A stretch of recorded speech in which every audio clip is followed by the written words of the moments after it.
People call them the opposition, the bad guys. I believe you have like faction A, faction B. There's so many different words for all these different, for the groups here. I'll just call them the global elite. Right now, do you see the global elite, are they being exposed at this time? Yes, and they're being exposed not only from the actions of the people they're contending with or against, but they're also being exposed as a result of a side effect of the population as a whole encountering what you could call an awakening wave, a combinoric effect, if you will, of information coming on out and the breakdown of the legacy media, meaning that the fence or the wall that was between the citizens and what the elite were really doing is crumbling in and of itself. That has a tendency to expose more. Each one of these little nuggets of exposure leads to further and so on. So yeah, the elite have got a real hard row to hoe here for the next few years to just survive. Do you think that the elite, they're just going to sit back and just let everything completely be, everything taken away from them? Or are they going to hit back? Does your report say anything about the elite like hitting back or doing anything, creating events or anything like that?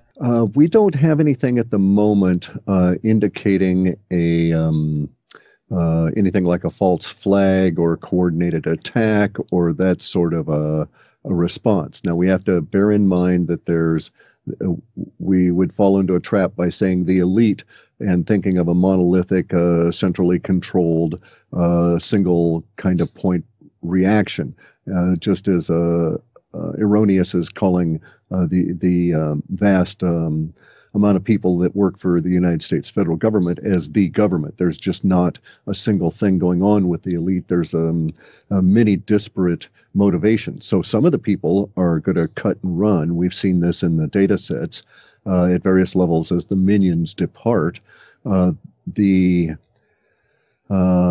practical reality that we're facing has a power pyramid at its top that has been controlled for some 70 plus years by secret societies that have been infiltrated and are being used to hide criminals. The criminals are both criminals against the populace economically and against the populace in many other different forms, including the pedophiles. And so the criminality has been hidden by the juxtaposition of the secret societies being ubiquitous throughout government as well as in the media. So there's, and the justice system and so on. So the wall that has been held in place was essentially held there and kept there by the media, by the legacy media, because as long as you would bring up anything that the elite didn't want to have discussed, you would be ridiculed. You'll notice, for instance, that I could sit here right now and say that the Queen of England is known to have killed at least 10 native children from BC, Canada, and I'll never be sued. Okay, I can say that this woman may, in all probability, be demonically possessed, and I'll never be sued by them for anything. I could say this about virtually anybody I chose, these kind of words, and you'll never be sued because they don't want this to get to a legal issue. They'll never sue you to try and protect themselves that way. They don't care. Their response in the past would be to have the media come on out and do their damage control and build a wall for them and basically ridicule you into silence, just like the UFO people that have an encounter and see an unidentified aerial phenomenon and report it to the authorities and media in the past would be ridiculed, and so we were set up to mentally not see these things. That whole mental process is broken down due to circumstances that we needn't go into at the moment, but it's really giving the elite a huge problem on many different levels. Now, in your report, you have something in there that says there's going to be a global backlash against the media corporations as part of this shifting narrative over 2017. There's a national movement against the media. What do you mean by this? It's going to come out that major corporations whether it was by direction of the board of directors or whether they were infiltrated by a secret society that all worked as a whole within that corporation. But these corporations have been feeding into our media a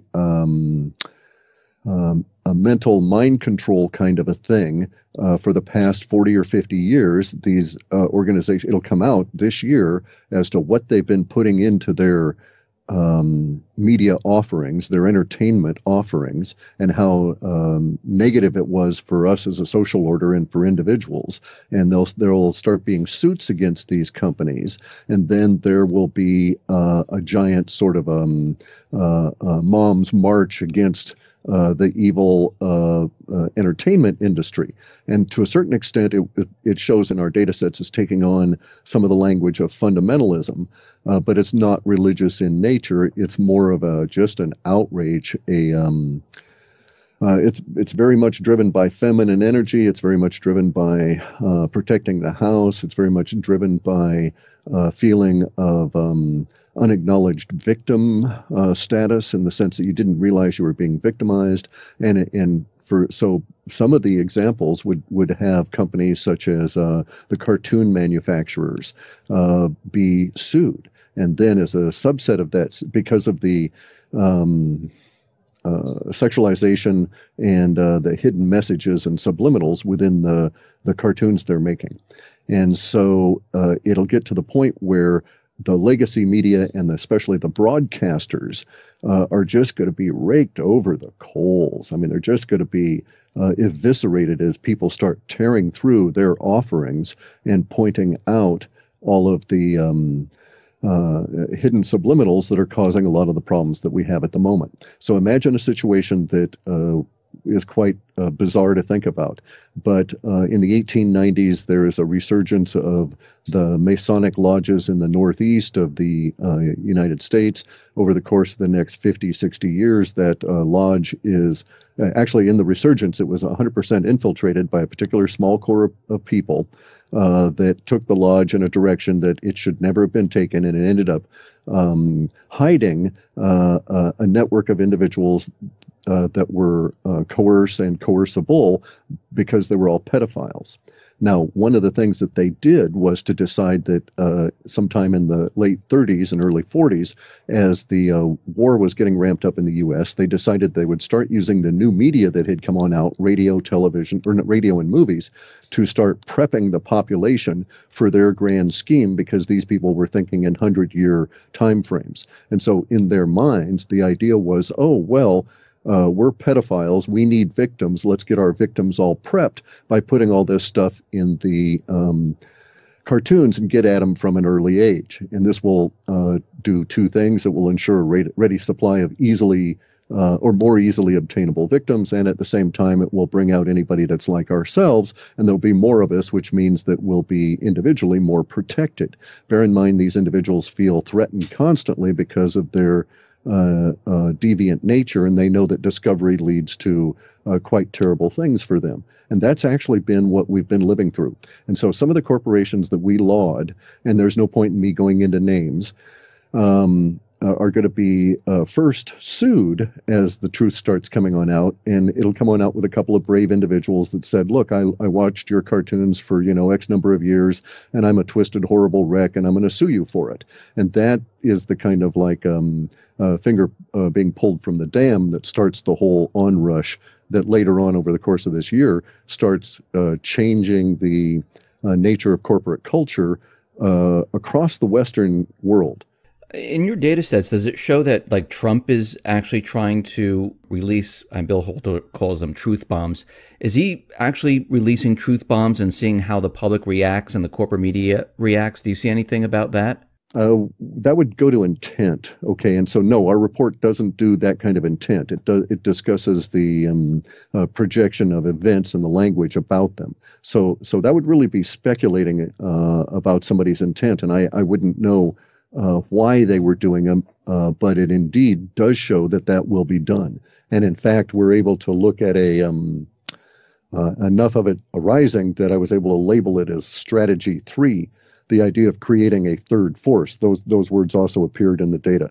And the idea is that if we had Faction A and Faction B, Faction A is now the disloyal opposition, and is going to cause problems for the new ascendant Faction B. One way to derail Faction A would be to take a large chunk of their popular support and create a third force that was not necessarily opposed to Faction B because it had been liberated by some level of truth. And that's at least the thinking that's being illustrated in the report. And so we've got some factual things on the ground here these last few weeks, especially, that would point towards that being an effective forecast. I wanted to get into the economy right now. In your report, you have a section in there that talks about the economy. What do you see for the markets during the year of 2017? The market, I mean, there are people out there saying the market's going to go to 100,000. Are you seeing this? Where do you see the markets going? If you mean like shares, the stock markets, yeah, the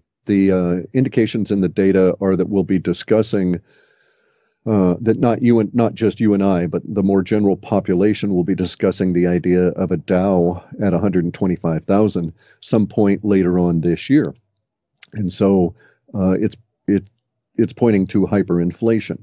And the hyperinflation we see in the report really appears as a result of the chaos we go through that's indicated from March through May, as a bunch of currencies go into crises and a bunch of the percolating pots of crises and coffee all come to a boil all at once in this 3 or 4 month period of time. And then the response by the Fed is basically to, I guess you'd have to say, abandon the dollar or not support it anyway, and let the dollar be totally debased in order to try and support the system as a whole. The mechanisms are not showing in the data sets. It's not like it's an organized plan or a playbook, but we get some hints as to what's going to go on. So my response is that what I think will occur is that any interest rate raising is going to be meaningless in the vast amounts of quantitative easing, which basically is debasement of the dollar to a huge level, and the subsequent currency crises would make sense under those circumstances.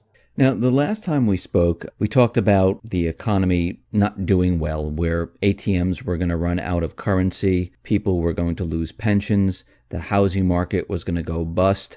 Are we still on track for that? Oh, yes. Oh, yeah. And in fact, it's baked in the cake. That part of, we have to go through a truth and reconciliation period of time.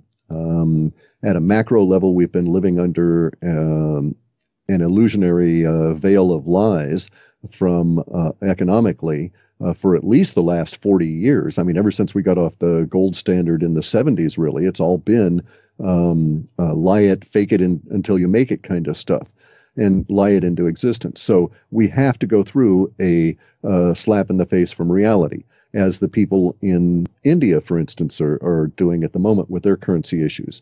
And as we go through the currency crises, those things will show up. We'll have ATM shutdowns. We'll have riots in the food stores, Venezuela-type period of time. It may lead to individual states having to call out National Guard in order to restore order. The chaos that we're going to go through, I think, would be more representative of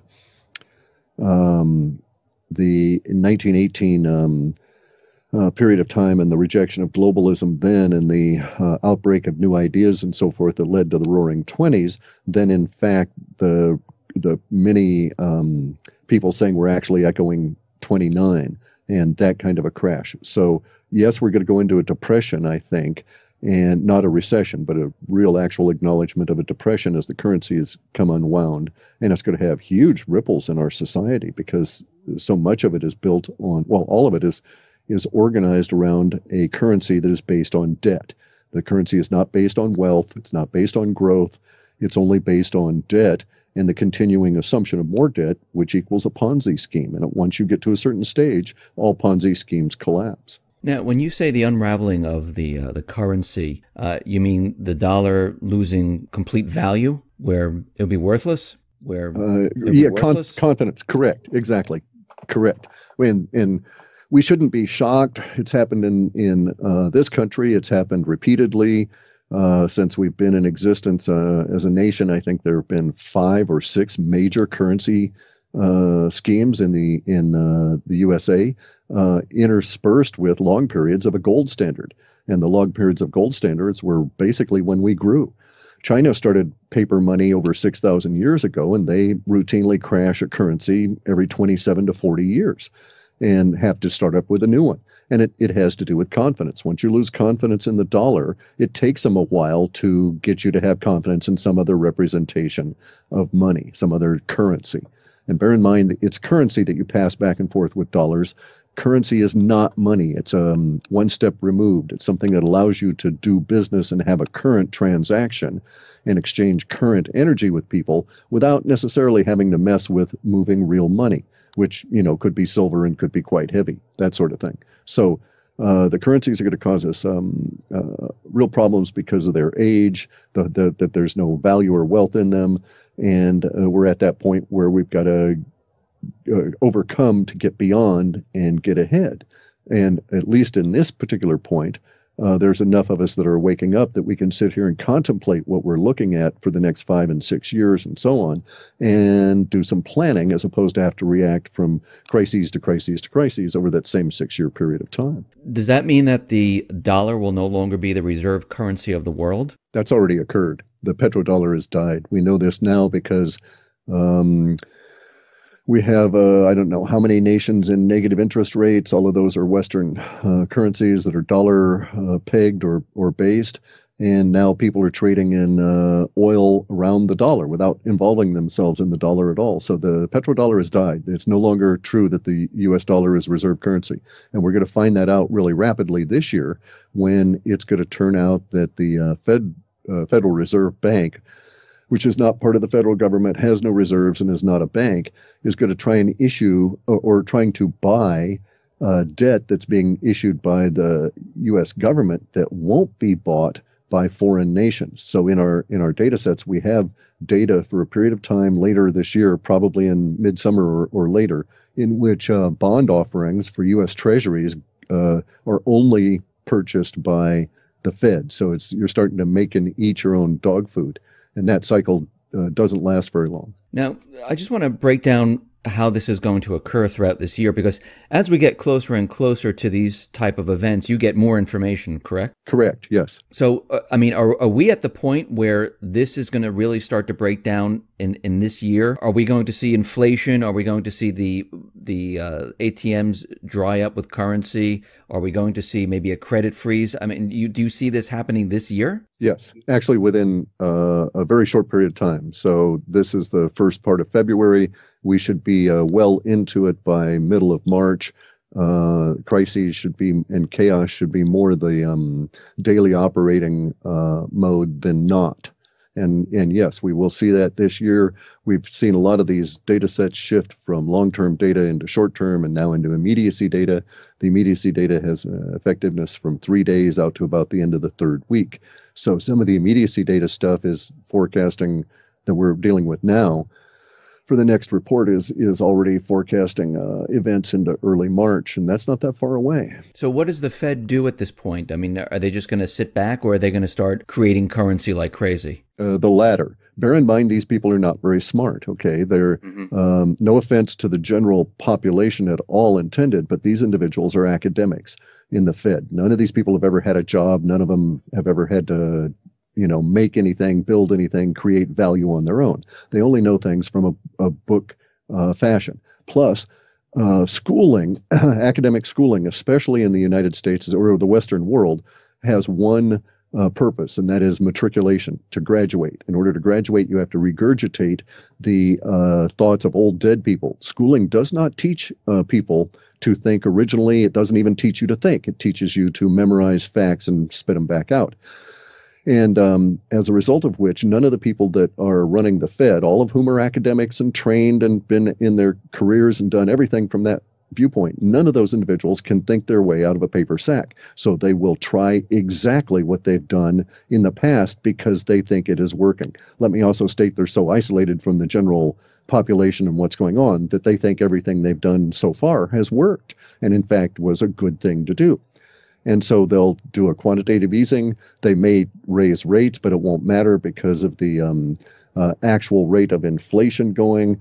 will be far greater at like the mortgage rates and so on at that level of things, and they'll try a huge level of quantitative easing. Now, in the past, we've had a weird, interesting sort of a situation. So, since 2008, all of the quantitative easing, which is the creation of digital money, which we would say is printing money, all of that has led to very, very, very low inflation rates in an otherwise deflationary environment. And so this has occurred because the Fed set themselves up for it. They told all the banks out there, basically, they said, give us your assets, your excess reserves, and we'll give you money for it. And so the banks, not being stupid, they gamed the system, and they would get money from the Fed, and they would use it to acquire excess reserves, which they would then give to the Fed as collateral to get more money. So the banks never loaned money into the system at all. And so the Fed at that time was forced to keep lowering rates in order to keep the system going until they eventually got to the point where we're at now, where they're considering negative rates. And so they decided in 2015 that they were going to try the opposite and try and lever themselves out the way they've done in all previous crises. But in all previous crises, they've never, ever had this excessive reserves stash and we'll give you cash policy. So that led to this circuitous eating of money that didn't get into the general population. Thus, we only had marginal inflation in those things that we really need and not a generalized visible inflation everywhere. And so that's going to fall away. Plus, the media, legacy media that used to lie about all the inflation is falling away. And under these two circumstances of the excessive reserves going away because of the long-term rates going up, and therefore banks can make more money loaning money out now than they can giving it, than they can. What they used to do is they'd buy a house or take over a foreclosed house. Then they'd run to the Fed and show the Fed the deed, and the Fed would give them money for holding this excessive reserve. Now they're actually inclined to say, well, look, we're only making 1% maybe on this money that we've got for this deed for the house. So we're just going to sell the house and then we'll loan that money out. And we'll make 3 and 4 and 5 and 6 and 7% as rates go up. And basically they won't recycle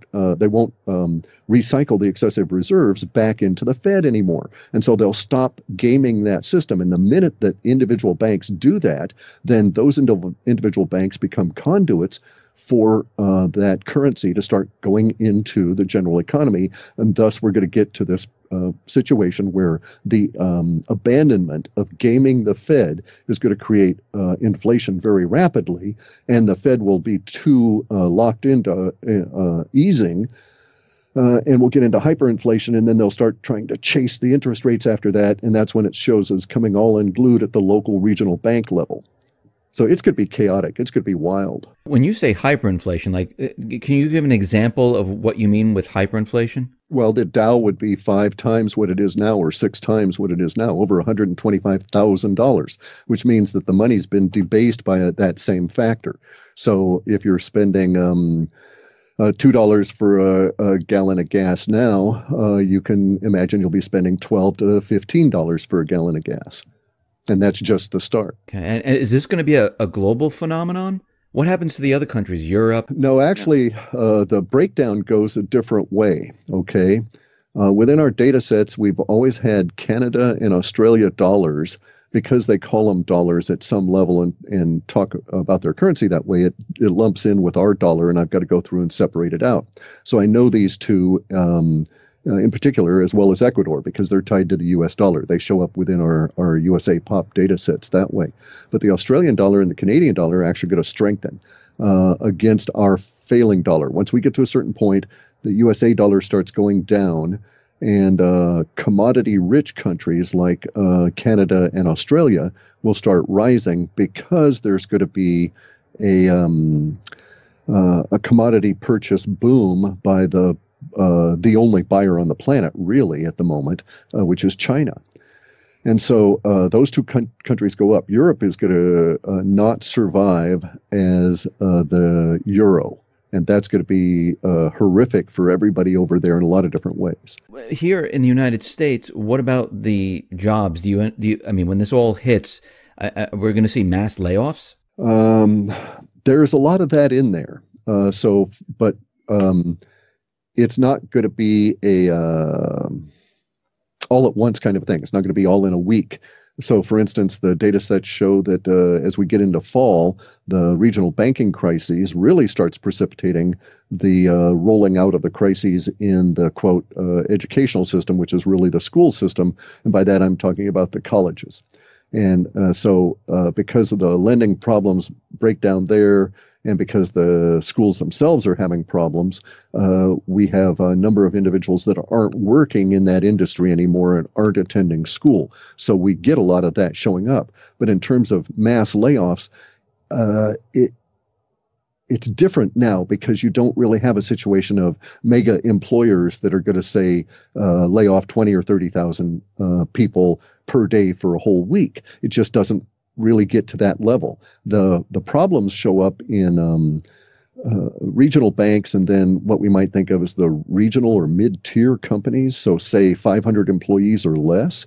And those are the guys that get hit by this first. Now, the good news is that humans are not stupid. They're motivated by their own personal welfare. And so there are going to be people that are going to start working out solutions as we get into the crises just because they're desperate enough to do it. And some of these solutions show as being valid across the nation as a whole as we go through these next couple of years. But it's going to be a rough couple of years. There's absolutely no question.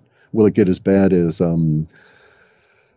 Greece or Cyprus or, Venezuela? Probably. But I don't think that'll be ubiquitous across the country all at the same time. So you think this is going to last for a couple of years where people are struggling? This is not just going to be like, 5 years at least 5 years.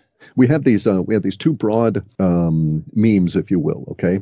And one of them is that we've separated out into what we call USA population, USA pop. Then there's global pop. Now, USA as a population is a subset of the global population. But just separating it and looking at the two, we see that there's these like counter juxtaposition on waves. So as we're going down because we've got to deal with all of the problems that originate from the 40 or 50 years of being lied to constantly about everything economic and everything, period. We've got to get real on things. Those people that are already real, that are living in what we might call the emerging markets, their trend lines are definitively up. So it'll be really bad here in the Western world, and it'll affect places like the North America very negatively for at least 5 years. But it's going to be sort of a good 5 years because we get to destroy the past and rebuild ourselves more healthy. And at the same time, we've got people on the outside, so to speak, that are doing well that will also be able to help us along, that are not, anti-USA pop, right? That see that, they really do need the assistance and this kind of thing. So we get to have a new relationship with the planet as a population, and we got to work our way through some of the lies of a dying empire, if you will. And this will be a good thing for us in the end. And, birds will sing, the sun will come on out, all of this kind of thing. But we're going to have a rough period that will be these 5 years. And in some areas of the country, probably longer, because they're going to get to it harder or, later, that kind of a thing. But yeah, what do they say? You can ignore reality as long as you want, but you can't ignore the consequences of ignoring reality. And we're at that point right now. So as we're seeing hyperinflation, what happens to gold, silver, cryptocurrencies like Bitcoin? Do they move up? Do they move down? Oh, certainly. No. They shoot through the roof because the hyperinflation will chase real assets in a definitively human way. If you've gotten a big windfall of several $100,000 and you realize these $100,000 are less valuable than the money you'd gotten last month, well, you're going to get rid of them. You're not going to hold them, and they'll try and chase silver, gold, and Bitcoin. And very rapidly in our data sets, the silver and gold in the United States go to no offer. That is to say, nobody's offering to sell any simply because the mechanisms here, basically what happens is this. In our data sets, we've got all these lies that are breaking down at an economic level. Some of these lies include the idea of setting the value for metals and such within a paper derivative contract kind of a place. And those lies end up going away and we go to no offer here because people see that, oh, look, if you go and try and sell your silver in the same place that they trade these silver contracts, you'll get maybe $100 an ounce for the stuff. But if you hold out and actually sell it as physical silver to a guy who's willing to come and pay you, you'll get $345 an ounce for it. And that guy is probably going to work on getting it over to China where they'll pay $500 an ounce for it. And so real arbitrage comes back to real goods again as the confidence factor goes in the dollar. So what we see is sometime in this crisis period, March through May, we're going to get a much more visible or public face on the stupidity of the Fed. And when you start having a lot of individuals that are respected saying very negative things about the people that are involved in the Fed and pointing out that they're not brilliant, don't know what they're doing, and are in fact a criminal scheme from the get-go, well, confidence is going to go real quick. And so our data sets show that is coincident with the problems in the regional banks and so on, because it all relates to currencies, and currencies have basically a single crisis this year. And that crisis at its core is confidence. So what this sounds like to me is that we're going to be going through this reset, and this reset's going to be painful. Is the central bank still going to be in existence after all this is said and done? I would hesitate to use the word reset, okay? Okay. The reason that I hesitate to use that is because I'm not being fixated on the language per se, but there are nuances that need to be brought up. A reset language, if you use that word, it implies there's a connotation involved that there's an authority that is making that reset occur, and that this reset is an organized kind of a thing. And so we do not show that connotation within our data sets. So I don't use that word. Because, for instance, they say, oh, there's going to be a reset in the value of the Iraqi dinar, and all those people that bought dinar for, parts of a penny are going to be mega rich.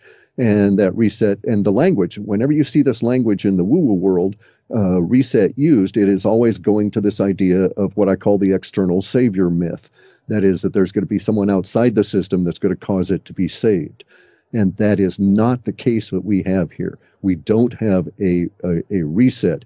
We have all of humanity struggling to, well, especially because of the Western world, but we have the Western Empire struggling to come out of empireness and the lies that have held us all in that state of mind for, like, as I say, the last 40, 50 years. After all this, who controls the monetary system? Is it still the central bank? No, we don't. We have the central bank sort of dying in the sense of not being killed, but dying like competition. Like, they're the local barista that has bad coffee. Nobody just goes there anymore. They just, yuck, I've tasted that. It's no good. Let me go get my silver, gold, Bitcoin.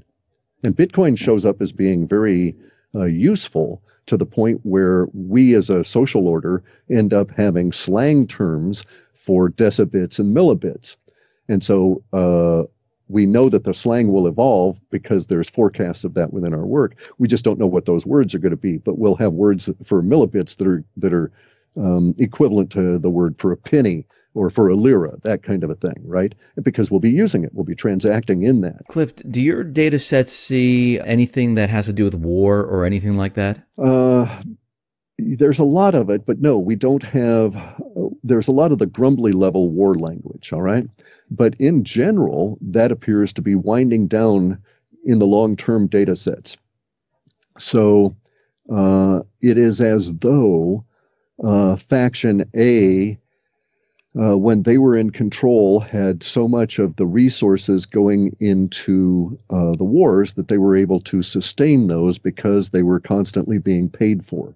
And now that we have two conditions arising, which is that Faction A is no longer in control of those resources, and those resources are dying in and of themselves because they were currency-based, then there's no longer support for all of these grumbling kind of wars around. So in other words, explicitly, the data sets show that the USA POP funding for what we call ISIS or ISIL or Daesh or Daesh or any of these things, for that insurgent level, it just stops. And these people basically, without the money to keep going fade away over a very brief period of time, just relative few months.